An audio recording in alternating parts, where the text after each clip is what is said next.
बरतानवी नशरियाती इदारा BBC speaker Punjab assembly Chaudhry Pervaiz Elahi के साहबजादे विफाकी वज़ीर बराए आबी वसाइल चौधरी मोनस इलाही की बैरून मुल्क ऑफशोर कंपनी और असासों के दस्तावेजी सबूत सामने ले आया है, जिससे एक नया पेंडोरा बॉक्स खुल गया है। पेंडोरा पेपर्स ने कुछ अर्सा पहले पाकिस्तानियों की ऑफशोर कंपनीज और इनके बैरून मुल्क असासों के बारे में जो पेंडोरा बॉक्स खोला था, उसमें भी मोनस इलाही का नाम आया था, लेकिन तब मोनस ने तमाम तर इल्जामात की सख्ती से तरदीद कर दी थी। लेकिन अब BBC ने इन इल्जामात के दस्तावेजी सबूत हासिल कर लिए हैं, जिनसे पता चलता है कि अमीर और ताकतवर लोग कैसे अपनी दौलत बैरून मुल्क जायदादों और ऑफशोर कंपनियों में छुपाते हैं। याद रहे कि गुजरात के चौधरियों की बनाई हुई काफ लीग इमरान खान की विफाक और पंजाब में इत्तहादी है। पेंडोरा पेपर्स में 762 पाकिस्तानियों के नाम शामिल थे। तब वज़ीर आज़म इमरान खान ने कहा था कि वो अपने करीबी हल्के में शामिल अफराद समेत इस लिस्ट में शामिल हर शख्स की तफ्तीश करेंगे, लेकिन इस हवाले से अभी तक मुकम्मल खामोशी थी। जब BBC ने वज़ीर आज़म के दफ्तर से पेंडोरा पेपर्स की तफ्तीश बारे अपडेट लेने के लिए राबता किया तो बताया गया कि इमरान खान ने वज़ीर आज़म इंस्पेक्शन टीम के सरबराह अहमद यार हराज की क़यादत में एक खुसूसी कमेटी बनाई है, जो पेंडोरा पेपर्स में शामिल पाकिस्तानियों के बारे में मुकम्मल तफ्तीश करेगी। इस खुसूसी टीम में नैब, FIA, FBR और ISI के हुकाम शामिल हैं। टैक्स के मामलात FBR डील करेगी और मुमकिन तौर पर मनी लॉन्ड्रिंग और गैर कानूनी तौर पर कमाई गई दौलत के मामलात FIA और नैब देखेंगे। लेकिन BBC की ताज़ा तरीन दस्तावेजी रिपोर्ट से लगता है कि अगर ये कमीशन गैर जानिबदाराना तहकीकात करता रहा तो इमरान खान की अपनी हुकूमत के बहुत सारे अहम लोग मुश्किलात का शिकार हो जाएंगे। ख्याल है कि कप्तान हुकूमत एक नाजुक सियासी इत्तेहाद पर कायम है, जिसमें मुस्लिम लीग काफ समेत कुछ छोटी सियासी जमातें शामिल हैं।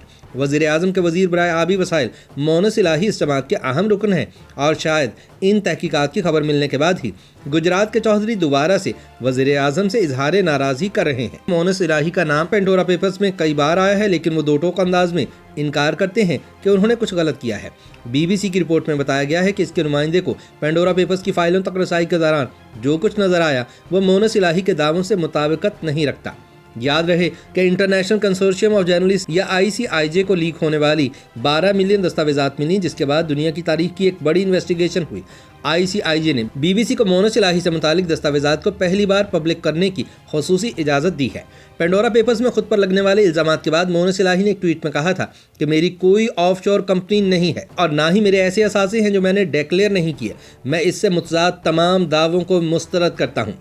मोनस इलाही को उम्मीद थी कि ट्वीट इन पर लगने वाले इन इल्जामात को ख़त्म कर देगी कि वो एक ऐसी डील से हासिल होने वाली आमदनी को खुफिया ऑफशोर ट्रस्ट में रखने का इरादा रखते थे जो एक करप्ट बिजनेस डील हो सकती है। इसके अलावा वो फंड पाकिस्तानी टैक्स हुकाम से छुपाने और अपने ख़ानदान के असासे कानून के तकाज़ों के बरक्स डिक्लेयर ना करने का भी इरादा रखते थे।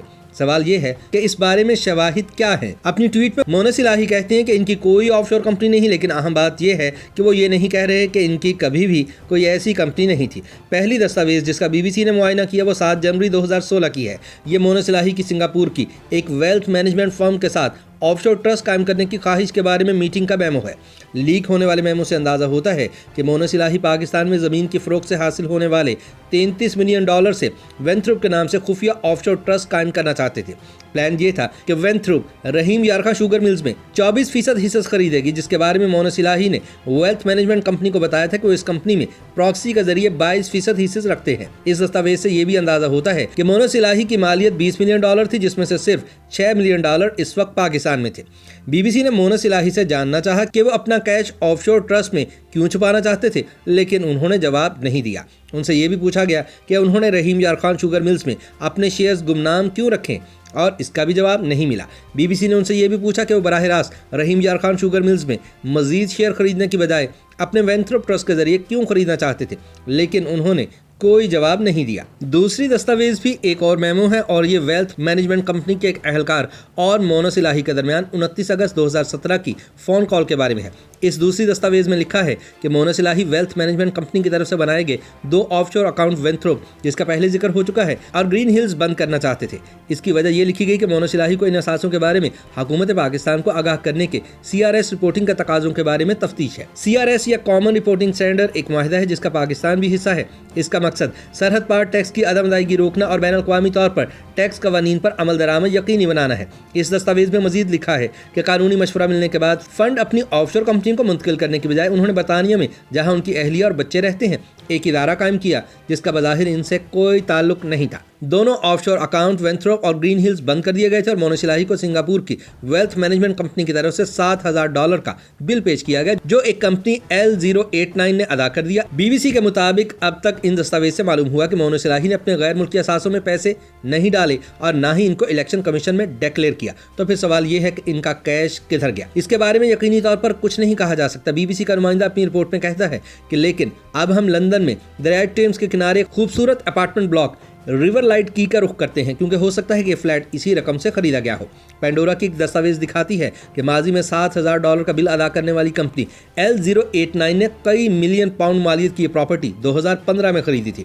बाद 23 जून सन 2017 को दरियाई टेम्स वाला घर एक और कंपनी JSR 81 लिमिटेड को मुंतकिल हो गया, लेकिन कीमत वाली दस्तावेज में लिखा है कि मुंतकिली पैसे या किसी ऐसी चीज के बदले नहीं की गई जिसकी कोई कीमत हो सकती है। यहाँ ये बात काबिल जिक्र है कि लैंड रजिस्ट्री के एक और दस्तावेज से मालूम होता है कि इस अपार्टमेंट की लीज होल्ड की कीमत 2015 में तकरीबन 54 लाख बरतानवी पाउंड है।